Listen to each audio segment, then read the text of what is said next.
Communicating person to person demands a special kind of skill. It calls for delicacy, tact, and finesse. In this coaching exercise, you're going to build a budget for the opening of the new Northern office. Now, as you can imagine, this is the kind of challenge that can destroy a company if it's not handled with expertise and mature judgment. Now, obviously, you have very little experience and would be the last person to turn to for advice. But putting all that aside for one moment, I'd like to hear your suggestions. Feel free. There are still people who don't realise that sarcasm is the lowest form of wit, even when it's delivered from a great height. Where's Joan? Anyone seen Joan? Anyone seen Joan? Late again, is she? Oh, there you are. So glad you could make it.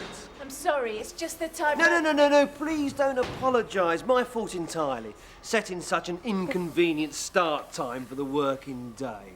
Can I just say, on behalf of us all, what a great honour it is that a busy woman like yourself can find the time to grace our humble dispatch department with your presence. No, I really am sorry. It's just that And I'm sure I speak for us all when I say how privileged we are to be able to cover for you in your frequent absences. Hang on a minute. You make it sound as though I'm... Idle, disorganised, selfish. Do I? Oh, dear. No, what I really meant to say was, how shall I put this? Once more and you're fired. When something goes wrong and you're upset, there are some managers who simply can't tell you how sorry they are, because they don't actually care. So I'm afraid, Tony, that because of the budget cutbacks, we've had to restrict the numbers of graduate trainees going on outside courses this year. You mean? Afraid so, Tony. But you promised. Not really. Terribly sorry. Do you know what this means to me? Absolutely. If I miss that course, I'll be stuck doing the same bloody job for another year. I can't even get a transfer to accounts. And by then, I'll be stuck in with next year's trainees. Oh, it's hopeless. I hate you. I hate you! Good. Excellent. Well, thanks for accepting the decision.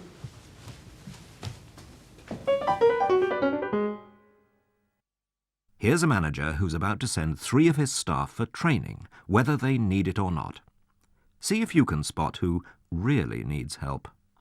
Hello, training department. Alison Burgess, please. Hello, Alison. Roger Jenkins calling, Canterbury site. Yes, I've got 3 little problems for you. Now, first, I want to send over my head technician, Tom Parkinson, to see you. What? Well, he needs some training on some system which doesn't exist yet. Well, he'll tell you about it when he sees you. Okay? If you say so. Yes, 10 a.m.'s fine. All right, Tom? Yes. Yes, fine. And I need a general brush-up for my secretary. Oh, Tom, ask Doreen to step in here, would you? I beg your pardon? I think you need it. Yes, you must have some sort of refresher course of secretarial skills, haven't you? Now, thirdly, Doreen, how do you feel about training? Training? It might help 1 or 2 of my staff, might not. I suppose if I watched them closely enough, I could tell what effect it might... No, not them, Doreen. You. Me? Yes, you know, training on getting your act together. Have you gone completely round the bend? Some managers are keen to appear tough and aggressive, but often the gentle touch can lead to surprising results. You haven't got the faintest bloody idea what you're talking about, pal. I've had it up to here with you people. Bunch of bleeding wimps, the lot of you. That's irrelevant, isn't it? No, it bloody well isn't. I don't have to do this job, you know. I'm sorry that I spoke out of turn, but the bottom line is we have to get this machine back in production as quickly as possible. Who says? You've got a bloody nerve. What's your supervisor called? Don't you get smart with me, pal. Help! Psst. His mother died this morning. Did she? Yeah, he ran her over when he was taking his pregnant wife to hospital, wrecked the car. Wife had quadruplets. He fainted right on the family cat, broke its neck. You're making this up. Yeah. But pretend it's true. Pretend it's true. Pretend it's true.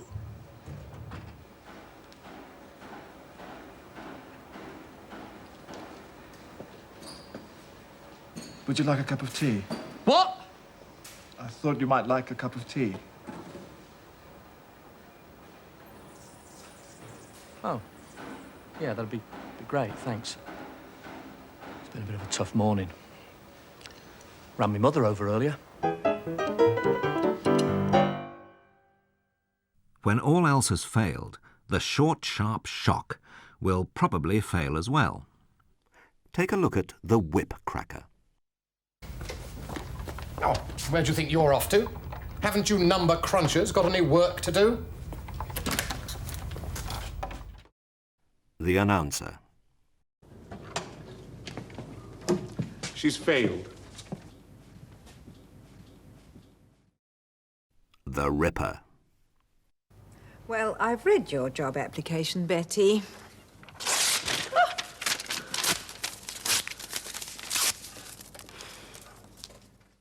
The Academic.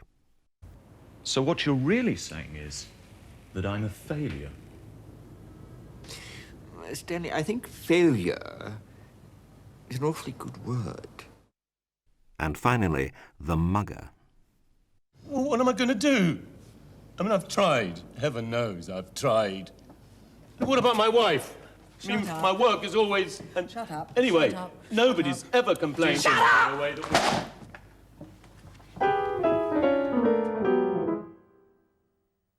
There are managers who don't realise that if they shatter your dreams, that's not all that may get broken. Hi, Jill. Come in. Sit down. So, how are things? Not too bad, I suppose. Good, good. And you want a transfer, eh? That's right. Sorry, not a hope. As you know, we're critically understaffed at the moment. It's a very busy time of the year, what with the staff holidays coming up. Been on your holidays yet?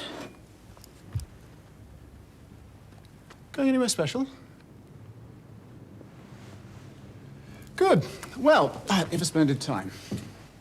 So, nothing else bothering you? There, that didn't hurt, did it?